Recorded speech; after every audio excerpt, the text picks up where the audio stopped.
Hi everyone, it's Jack here. Today we have a special load to deliver to a farm. Though will I be able to make it all the way with construction ahead? Well, let's find out.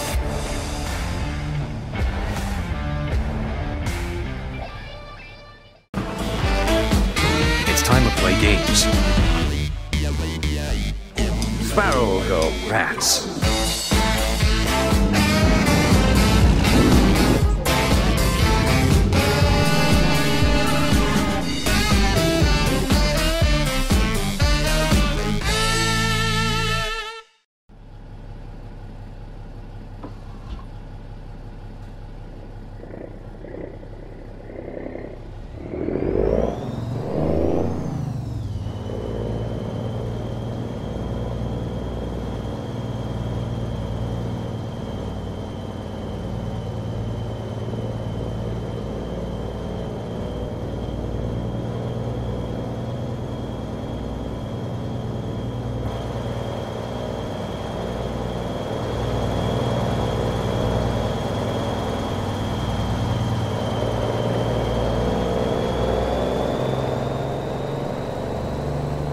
Take the right turn ahead. Turn right.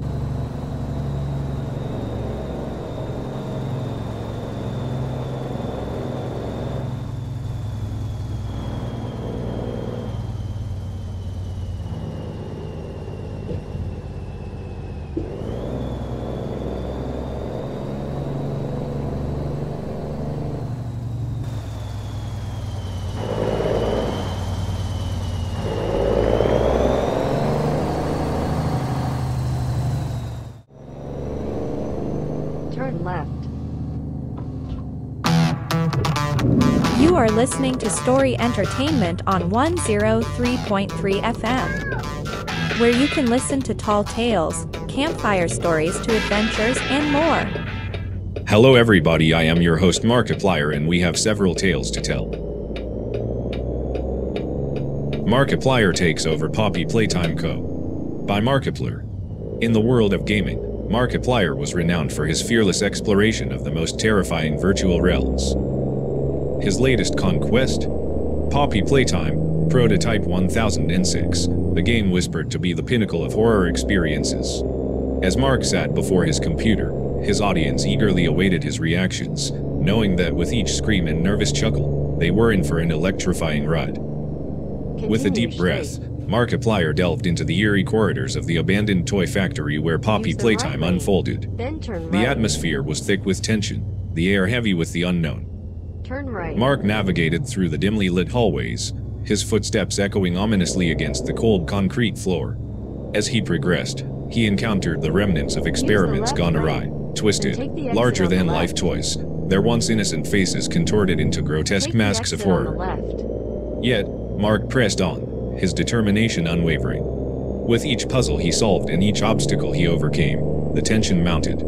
His audience held their breath, waiting for the next scare to send Mark into a frenzy.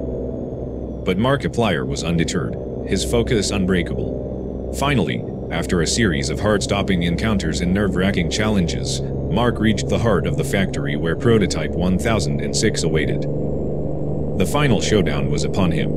With quick reflexes and steady nerves, Mark faced off against the monstrous creation. Dodging its every move and outsmarting its twisted tricks, he fought with all his might. His audience watched in awe as he danced through the chaos, inching closer and closer to victory with each passing moment. And then, with one final, decisive blow, Markiplier emerged triumphant. Prototype 1006 lay defeated at his feet, its reign of terror brought to an end. The factory fell silent, the nightmare finally over. As Mark closed the game, his audience erupted into cheers and applause, celebrating his bravery and skill. And though the echoes of Poppy Playtime lingered in his mind, Markiplier knew that he had faced his fears and emerged victorious once again.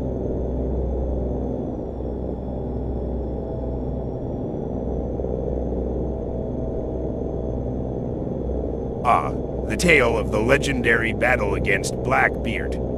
Gather round, mateys, and listen closely to the story of how Jack Sparrow and I faced off against the infamous pirate. It all began on a stormy night, with the salty sea air whipping around us as Jack and I sailed the tumultuous waters of the Caribbean. We had heard whispers of Blackbeard's treachery, and we knew that if anyone could stand against him, it was us. As our ships clashed in a fierce battle, cannons roared and swords clashed. Blackbeard himself was a formidable opponent, his black beard billowing in the wind as he commanded his crew with ruthless efficiency. But Jack and I fought with all our might, our swords flashing in the darkness as we held our own against Blackbeard and his crew. It was a battle for the ages, with the fate of the Caribbean hanging in the balance. After several days of fierce combat, we emerged victorious, sending Blackbeard and his crew fleeing into the night. But little did we know that our victory would be short-lived. As we sat in the safety of a nearby tavern, nursing our wounds and recounting our adventures, the sound of cannons thundered in the distance. We rushed outside to see Blackbeard's ship on the horizon, sailing back towards us with vengeance in his eyes. Realizing that we were outnumbered and outgunned, Jack and I knew that we needed a plan. That's when Jack remembered the tale of Barbossa and the cursed Aztec gold. We sought out Captain Hook, a seasoned pirate who knew a thing or two about curses, and he revealed to us the secret of how to defeat Blackbeard once and for all. Armed with this knowledge, we returned to the battleground where Blackbeard had once bested us. Following Captain Hook's instructions to the letter, we enacted a plan to break the curse that bound Blackbeard and his crew. As the full moon rose high in the sky, we watched in awe as Blackbeard and his crew transformed before our eyes, their cursed forms dissipating into the night. With Blackbeard defeated and the curse lifted,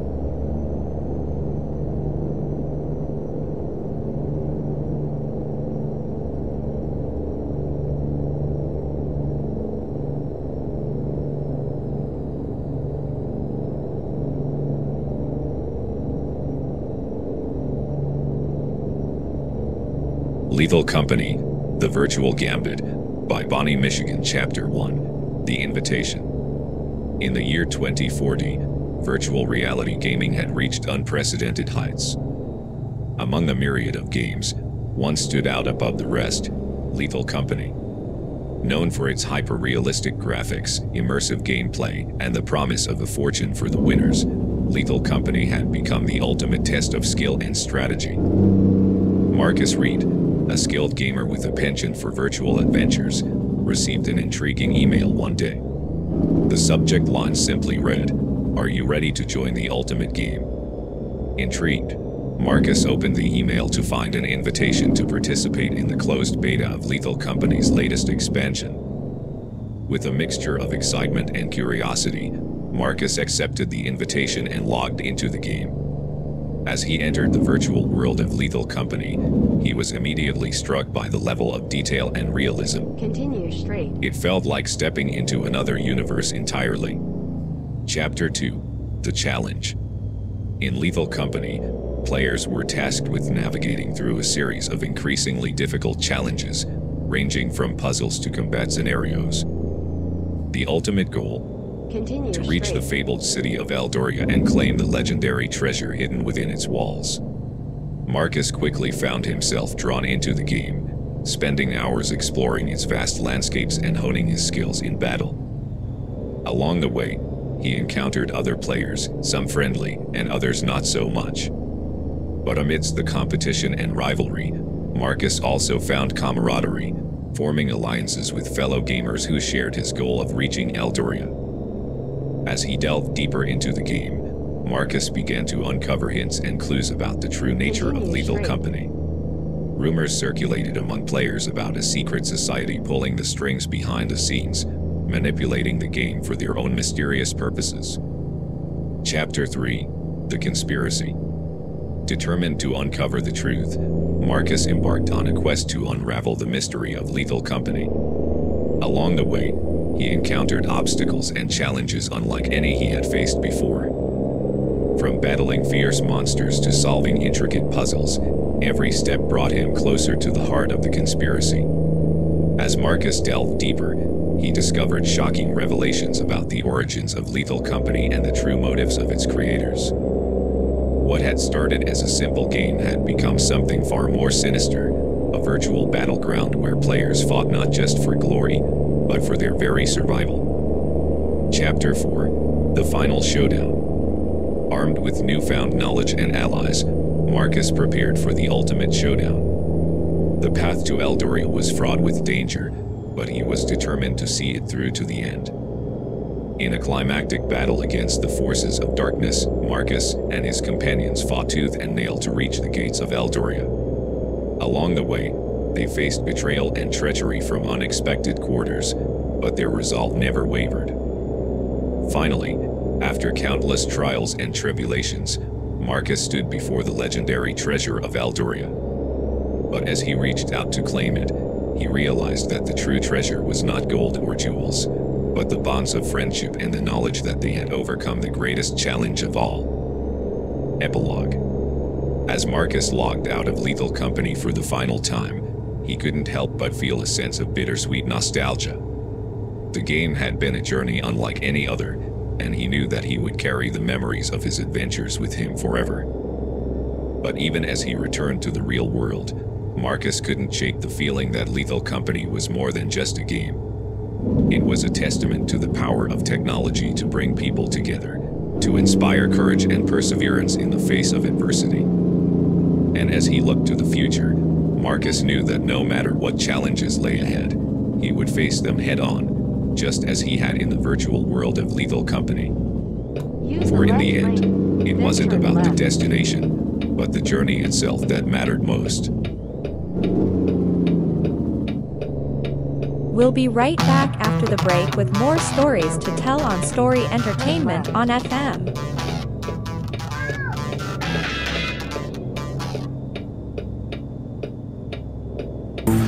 We decided it's time to put a different kind of power tool in your hands. Store Mode in the Home Depot app gives you in-store tools made to help you get more done. To guide you every step of the way and explore products quickly with the scan. That way you get the top brands at the best prices without missing a beat. It's made for doing. Download the Home Depot app and see how doers get more done. You have a vision. It drives you. It inspires you. It's why you can see what others can't. You know what you want, and we can help you get it. You need options? We've got all kinds. Start with a photo. Add your logo. Get it just right. Want to make it pop? Try a special finish. If you need help, we can do it for you. And if you want a premium paper, we've got that too. You want it done right, so we absolutely guarantee the paper, the printing, even your design. Every time, for any reason. Because you have a vision, and we have your card. 500 start at just $9.99 when you enter promo code BC500 at Vistaprint.com.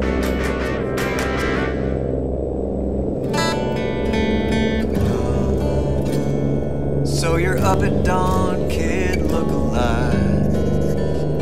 You've been saving for a big man cave. Good luck with that, Dave. You made the most of your retirement plan, so you better learn to drive that RV, man. So many things you're doing in your life. Nationwide is on your side. Hey, Snoop, on commercial. Let's go. Where we going, Jack? You'll see. Everyone gets to customize their munchie meal, but I'm giving you your very own. I've been known to get the munchies from time to time. And your own intern, Mitch. What up, Miach? Oh, Miach is what my grandma calls me. And your very own. Oh, no, I'm not wearing that. Got it. Terrible idea, Mitch. Build your own munchie meal, or try mine. Only at Jack in the Box. That looks good on you, Miach. Thanks, Mr. Dog.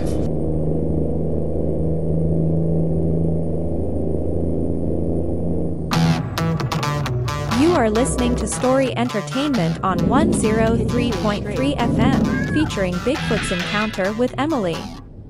With your favorite host Markiplier. Bigfoot's Encounter with Emily. In the heart of the dense, untouched wilderness, where ancient trees loomed like guardians of secrets and the silence was broken only by the whisper of leaves and the occasional distant call of a wild creature, there lived a legend. It was a legend whispered among the trees, a tale spun by those who dared to venture into the deep, dark forest, the legend of Bigfoot. No one knew for certain where the legend began. Some said it was the stuff of ancient Native American folklore, a creature of myth and mystery that roamed the forests long before the arrival of settlers. Others claimed it was a more recent invention, born of tall tales spun around campfires and passed down through generations. But regardless of its origins, there were those who swore they had encountered the creature. They spoke of massive footprints found in the soft earth, of strange, guttural cries echoing through the night, and of fleeting glimpses of a towering figure moving silently among the trees. Among those who believed in the existence of Bigfoot was a young woman named Emily. From a young age, Emily had been fascinated by tales of the wilderness, and she had spent countless hours exploring the forest that surrounded her family's cabin. She had heard the stories of Bigfoot, and though she knew many dismissed them as mere myth, she couldn't shake the feeling that there might be some truth to them. One warm summer day, Emily set out into the forest with a determination in her heart. Armed with nothing but her camera and a sense of adventure, she ventured deeper into the woods than she ever had before.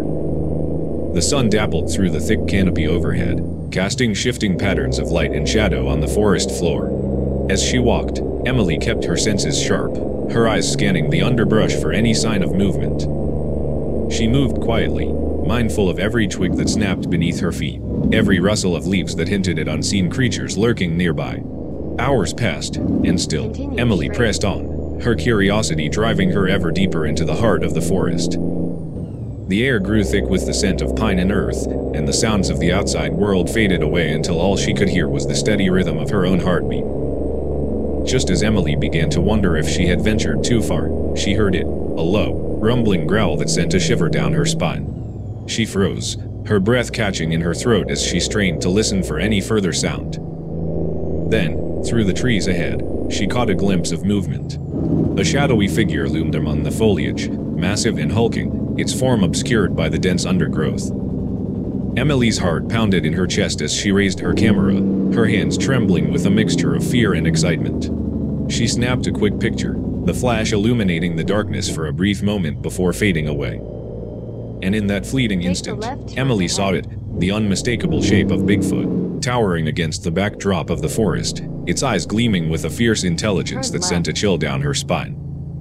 But before Emily could react, the creature vanished into the shadows, leaving her alone in the forest once more. She stood there for a moment, her mind reeling with the enormity of what she had just witnessed.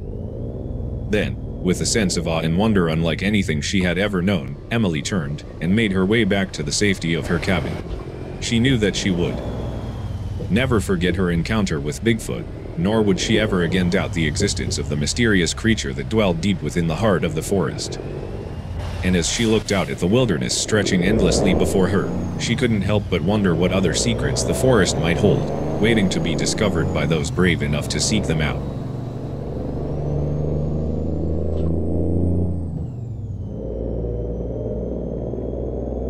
Title: The Haunting Prototype, Poppy Playtime Chapter 4. In the dimly lit corridors of Fiddlestick's toy factory, where shadows danced and whispers lingered, a sense of dread hung thick in the air. Deep within the heart of this abandoned facility, Prototype 1006 lurked, a monstrous creation born from the twisted minds of its creators. Once a beacon of joy and wonder, the factory had fallen into disrepair, its once vibrant colors now faded, its cheerful melodies replaced by eerie silence. But amidst the decay, Prototype 1006 roamed, a horrifying amalgamation of mechanical precision and grotesque humanity. Its body was a patchwork of metal and flesh, an abomination stitched together from spare parts and forgotten dreams. Rusty gears whirred within its chest, producing an otherworldly symphony of clanks and groans as it moved.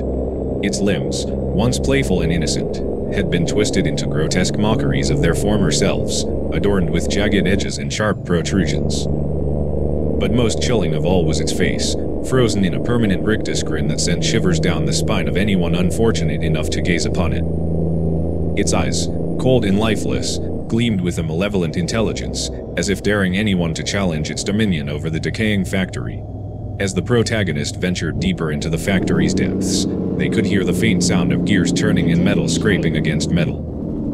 Goosebumps prickled their skin as they realized they were not alone. With each step, the sense of dread grew stronger, until finally, they came face to face with Prototype 1006. It lumbered towards them, its movements jerky and unnatural, like a marionette controlled by some unseen puppeteer. Its twisted form loomed over them, casting a long shadow that seemed to swallow the light around them. With a mechanical screech, it reached out with its claw-like hands, its grin widening into a grotesque parody of a smile. But the protagonist refused to back down, steeling themselves against the terror that threatened to consume them. With a defiant roar, they charged forward, dodging the creature's grasping claws and striking back with all their might. Sparks flew as metal clashed against metal, the air thick with the scent of oil and decay. In the end, it was not strength or skill that saved the protagonist, but courage and determination. With a final blow, they sent Prototype 1006 crashing to the ground, its twisted form twitching and convulsing as if in its death throes. And as they made their escape from the factory, they couldn't help but wonder what other horrors lay waiting in the darkness, ready to be unleashed upon the world. Since Prototype 1006 always finds its way to come back to life according to stories from Dr. Markiplier when he used to work at Playtime Co. American Truck Simulator. In the vast expanse of virtual highways and byways, there existed a game that captured the essence of the American road, American Truck Simulator. In this digital realm, players donned the head of a trucker, navigating the intricate network of roads stretching across the United States. Our story begins with Jack, a seasoned virtual trucker with a passion for the open road. Jack had spent countless hours behind the wheel of his digital rig, traversing the virtual landscapes from coast to coast. His truck, a trusty Peterbilt, had seen its fair share of miles, and Jack prided himself on his ability to deliver goods on time, no matter the weather or the challenges of the road. One sunny morning, Jack received a call from his dispatcher. A special delivery needed to be made urgently, a shipment of crucial medical supplies bound for a remote clinic nestled in the heart of the Rocky Mountains. Without hesitation, Jack accepted the job, knowing the importance of his cargo. As Jack embarked on his journey, he encountered a series of obstacles typical of the American road. From congested city streets to winding mountain passes, each mile brought its own set of challenges. Yet, Jack remained undeterred, relying on his experience and skill to navigate his way through.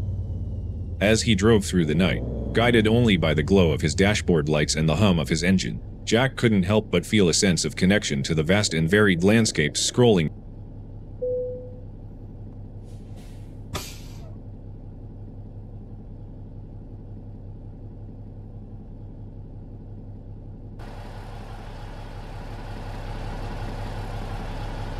Don't forget to like and subscribe. I hope you enjoyed the journey we had today. Thanks again, and as always, stay safe, and we'll see you in the next one. Peace.